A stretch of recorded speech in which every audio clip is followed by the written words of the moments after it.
오프라인에서 판매하는 것과 온라인에서 판매하는 아이템은 약간의 차이가 있습니다. 여러분들이 온라인으로 판매할 때 고려해야 될 요소가 있는데 가격이에요. 온라인으로 구매가 잘 되는 가격대의 상품이 있습니다. 인터넷 쇼핑몰에서 구매하는 가격대 같은 경우는 보통 10,000원에서 한 20,000원 내외의 상품이 잘 팔려요. 모바일 쇼핑, 즉 스마트폰으로 사는 거는 10,000원 미만의 상품을 많이들 구매를 하고요. 홈쇼핑 같은 경우는 50,000원 전후대, TV 홈쇼핑 같은 경우는 50,000원 전후대의 상품이 잘 팔립니다. 여러분들이 상품을 소싱하실 때 주의해야 될 거는 너무 고가이거나 너무 저가에 있는 상품을 팔면 여러분들이 품만 너무 많이 든다거나 아니면 잘 안 팔린다거나 이럴 수가 있습니다.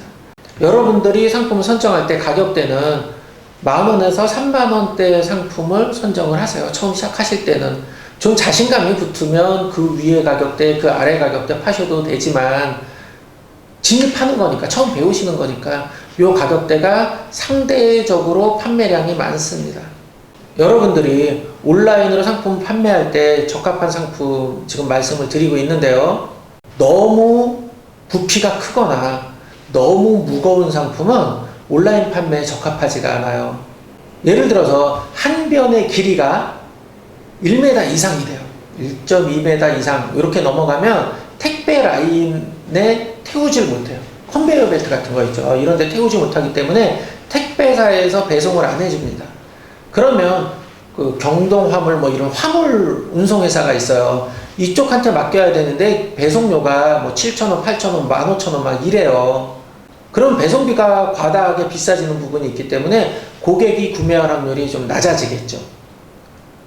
그리고 또 너무 무거운 제품, 한 제품의 무게가 2, 3kg 아니면 뭐 4, 5kg 이렇게 되는 상품들 같은 경우도 택배사에서 거절하는 경우가 있어요.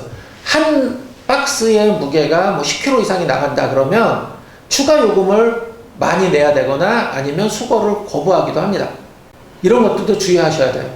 제가 온라인 판매 2년차 정도 됐을 때 페인트하고 페인트 부자재를 팔았었어요. 창고가 그때 2층에 있었는데 페인트 발주를 하면 1톤 화물차가 쭉 들어와요. 그럼 그거를 카트에 싣고 2층까지 엘리베이터 타고 올리는데 그거 차 한 대 올리면 정말 땀이 쭉 나고요. 진이 쭉 빠져요. 그리고 이게 배송 과정에서 페인트다 보니까 터지는 경우도 있어요.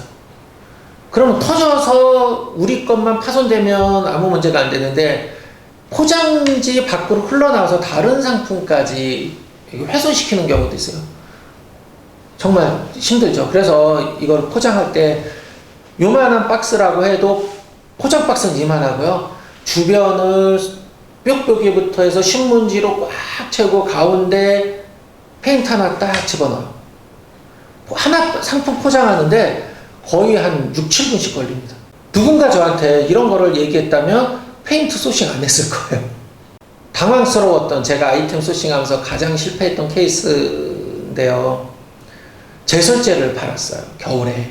제설제 알죠? 10kg짜리 한 포대.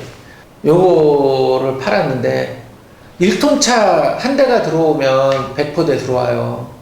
그럼 1톤을 저희 창고까지 끌어올려야 되는데 저희 회사 직원이 다 여직원이에요. 천하장사들이에요. 이거 쭉 뭐 5개, 10개씩 해서 끌고 올리고 주문 들어오면 그거 10kg짜리 번쩍번쩍 들어서 박스에 넣어서 송장 붙여서 보내고 미안해서 그분들한테 진짜 못 시키겠더라고요. 제일 결정적인 건요. 1톤짜리 100개 들여와서 팔면 얼마 남냐 하면 한 개당 2,000원 남아요. 제가 그런 짓도 했답니다.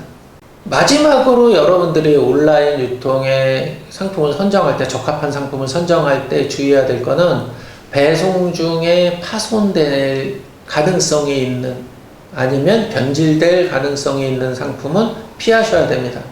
조금 전에 말씀드린 것처럼 액체류, 페인트 뭐 이런 것들 있을 수 있고요.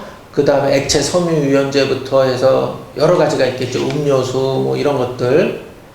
그리고 두 번째는 유리 제품, 깨지기 쉬운 제품들. 물론 포장을 잘하기 때문에 깨질 일은 없겠지만 간혹 깨지는 경우가 있어요. 플라스틱 그 대야 뭐 이런 것들이 있어요. 이런 게 겨울에는 배송을 잘 안 하려고 해요. 왜냐하면 이 플라스틱류가 얼으면 조금만 충격받아도 쫙 금이 가거든요. 예, 요런 제품들 주의하셔야 되고요. 그 다음 마지막으로 변질되는 제품들이 있어요. 생물이죠. 살아있는 것들. 아니면 냉동식품들. 이 생물 하니까 또 생각이 나는데, 죽도시장이라고 있어요. 포항에. 이 죽도시장에 있는 판매사 분이 저희 쪽에 생물을 납품했어요. 생선, 뭐 굴비, 문어, 뭐 이런 것까지 납품했는데 처음에는 못 모르고 팔았어요. 그리고 일단 상품도 좋고 맛도 있고 그러니까 꽤 많이 팔았습니다. 근데 문제가 생겼어요. 추석이 와서 제수 세트를 기획을 했어요. 그래서 굴비, 뭐 문어, 뭐 이렇게 해가지고 제수용 세트 한 10몇만 원씩 해서 팔았는데 명절 딱 끝나고 반품이 들어오는 거예요. 물론 생물은 반품을 안 받아줍니다. 근데 그 당시에 제가 공급해서 꽤 많이 팔았던 곳이 뭐냐면 원래 소셜 커머스였는데 오픈마켓으로 전환한 곳이 있어요. 반품이 한 15세트 정도 들어왔는데 이거는 그 오픈마켓에서 반품을 허용하면 안 되는데 반품을 받으라 그런 거예요. 고객한테 보내라 그런 거예요. 그래서 마켓한테 이거는 반품 안 되고 생물인데 너희가 왜 받았냐 그랬더니 자기네가 책임지겠대요. 몰랐대요. 근데 문제는 저희가 환불을 받을 때까지 이거를 폐기할 수가 없어요. 그 많은 양을. 그래서 회사 냉장고, 집 냉장고에 다 집어넣고 우리한테 환불 들어올 때까지 거의 2주 정도를 쌓아놓고 있다가 버렸습니다. 저희가 손해는 안 봤으나 이런 일도 생기니까 여러분들이 좀 주의를 하셔야 돼요. 도대체 뭘 팔란 말이야? 막 이런 그 생각이 드실 것 같은데 지금부터 말씀드리는 이야기를 들으시면 더 우울해지실 것 같다는 생각이 드네요. 여하튼 지금부터 여러분들이 잘 들으셔야 돼요. 이런 상품들을 잘못 팔았다가는 경찰서 가고 뭐 벌금 내고 전과자 됩니다. 예, 잘 들으세요. 판매 시 주의해야 될 상품인데요.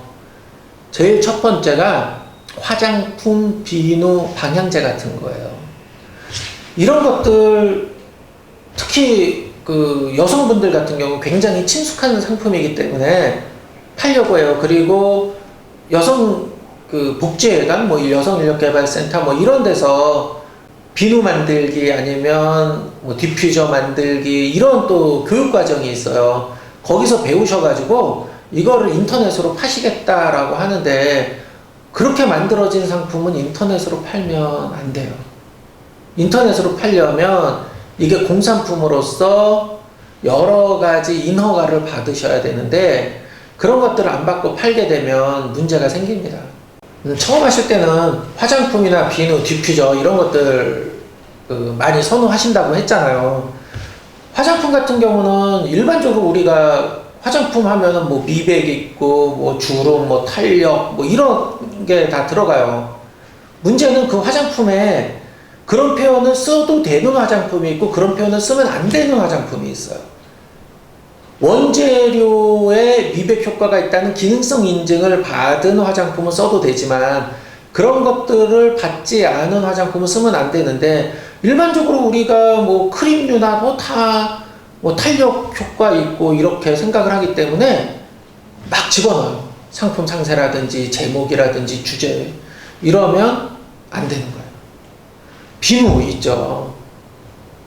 비누 우리가 뭐 천연비누라고 이야기하는데 천연비누가 존재할 수가 없죠.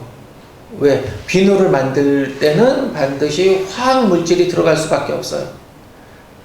어떻게 표현해야 되냐면 천연 유래 성분이 들어가 있는 비누라고 이야기를 해야 돼요. 어떤 비누는 보면 상세 설명이나 상품명을 보면 만병통치약이에요. 비누는 아무런 기능을 갖고 있지 않아요. 비누는 세척, 세정 효과만 있는 거거든요. 여기에 예를 들어서 인삼이 들어갔기 때문에 피부 재생용 효과가 있다거나 이런 표현을 쓰면은 안 되는 거예요.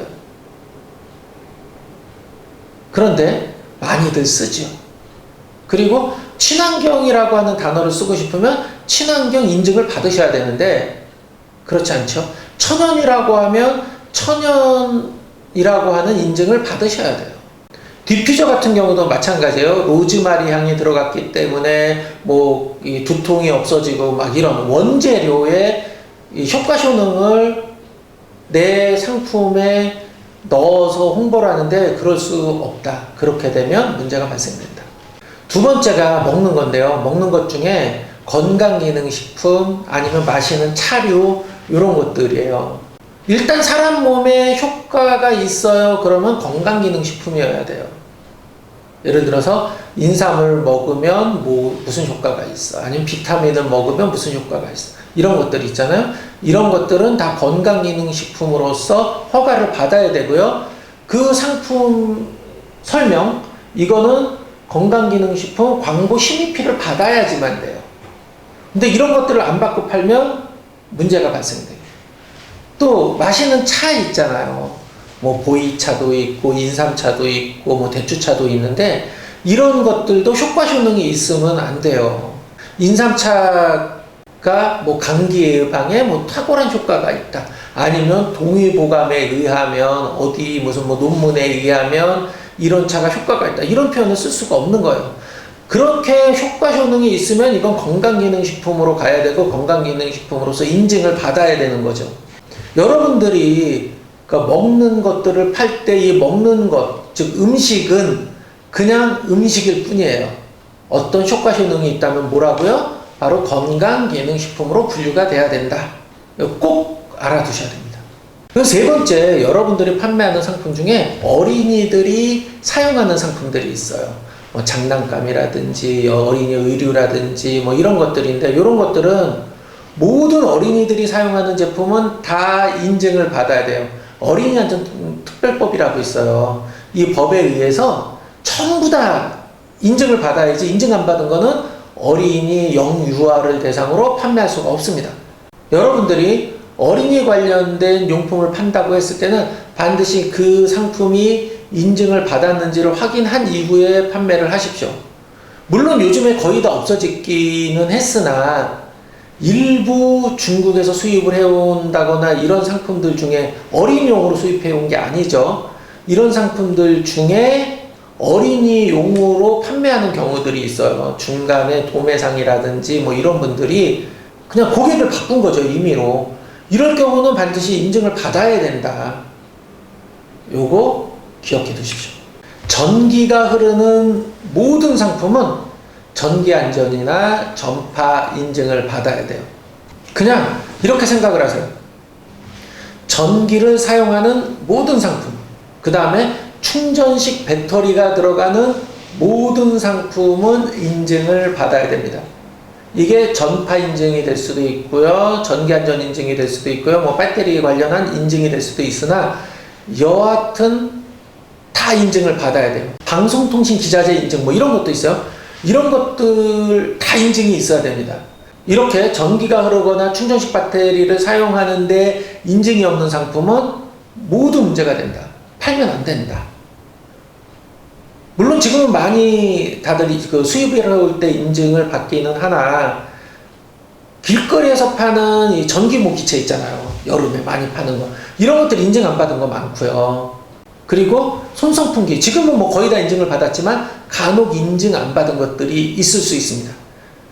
너무 싸게 파는 상품이 있어요. 이런 것들은 인증 여부를 꼭 확인하십시오. 또 팔면 안 되는 거, 의료기기 또는 의료보조기기인데 어떤 것들이 있냐면 체온계 있죠. 입에 물고 재는 체온계 말고 귀에다가 이렇게 재는 체온계, 이런 거는 인증을 받아야 되고요. 그 다음에 여러분들도 의료기기 판매 허가를 받아야 돼요. 간혹 이제 헷갈려 하는 게 부항이 있어요. 부항을 뜬다라고 하죠. 한의원에서. 요것도 의료보조기기고요. 그 다음에 뭐 유축기라든지 이런 그 상품들이 있습니다. 잘 확인하셔야 돼요. 일반 상품인데 이게 또 사람 몸에 좋은 경우, 어떤 뭐 통증의 완화 효과가 있다거나 이런 거는 다 의료기기나 의료기기라고 생각을 하셔야 돼요. 뭐 척추를 보정해 준다거나 목 디스크를 없앤다거나 뭐 이런 것들이 있는데 이건 허위 가대 가장 광고이거나 의료기기이거나 아셨죠? 잘 보셔야 됩니다. 마지막 하나가 남았어요. 뭐냐면 많이 헷갈려 하는 거고요. 이건 조금 뭐 이상해 그럴 수가 있는데 미성년자한테 판매하면 안 되는 상품들이 있어요. 지금 생각하셨죠? 맞습니다.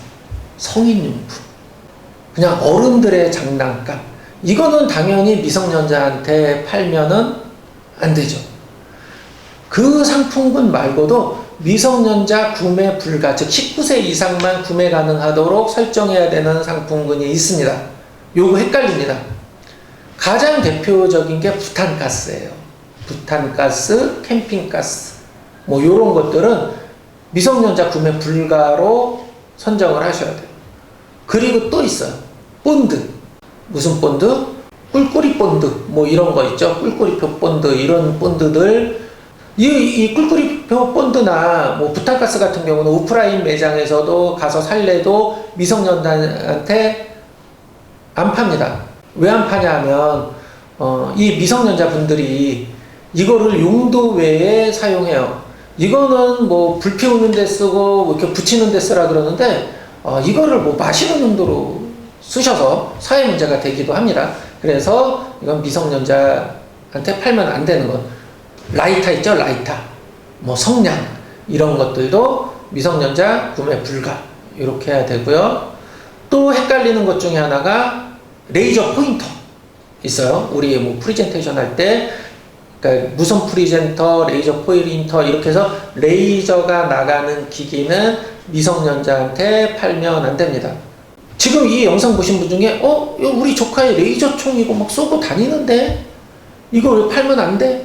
뭐 이렇게 지금 생각하시는 분들이 있고요. 실제 오프라인 매장에서 레이저 총을 공공연하게 팔고 있습니다. 이거 팔면 안 되는 거예요. 허가 안 받은 거예요. 그냥 수입을 해서 임의로 판매를 하는데 이 오프라인 매장이나 이런 데는 단속을 잘 안 하잖아요. 할 수도 없고 그러니까 판매되는 거죠. 근데 여러분들이 예를 들어서 무슨 뭐 유통단지 같은데 아니면 도매상에서 그런 것들을 판다고 해서 딱 잡아가지고 온라인에 등록해서 이건 레이저 총 이렇게 팔면 여러분들은 바로 걸리는 거예요. 왜? 온라인은 검색만 하면 쭉 불법적인 것들을 찾을 수 있기 때문에 바로 모니터링 되고 바로 걸립니다. 파시면 안 돼요. 또 팔면 안 되는 게 있어요. BB총, 서바이벌총, 서바이벌용 칼 뭐 이런 거 있어요. 이런 것들도 미성년자한테 팔면 문제가 될 소지들이 많습니다. 그래서 이건 19세 이상으로 분류를 해야 되고요. 마지막으로 저도 조금 좀 이의 제기를 하고 싶은 게 있는데 이거는 뭐 법적인 조항은 아닌 것 같은데 이 마켓들에서 이미 규정인 것 같아요. 왜 우리 다용도 칼 있잖아요. 맥가이버 칼이라고 하는 거, 뭐 캠핑칼 이런 것들도 19세 이상으로 해서 팔으라고 이야기하거든요. 요거 주의해야 되는데 웃긴 게 있어요. 과도예요. 과도 일반적인 우리 집안에서 과일 깎아 먹는 거. 이 상품을 그냥 주방용품에 그냥 칼, 식도 이쪽에 분류하면 제한을 안 해도 되는데 이걸 캠핑용 칼로 카테고리에 집어넣으면 이건 19세 이상으로 분류를 해야 돼요. 바로 뭐 긴급 메시지 날라오고 뭐하고 뭐 이렇게 되는 경우들이 있어요. 그 도끼 있죠, 도끼. 도끼도 이거를 뭐 공구 산업 쪽에서 농사용 기구로 하면 아무 문제가 안 되는데 이걸 또 캠핑용 도끼 가면 또 이거는 19세 이상으로 분류해야 돼요. 이렇게 여러 규정들이 있습니다. 이런 것들을 주의해서 여러분들이 상품을 판매할 때 잘 구분을 하셔야 됩니다.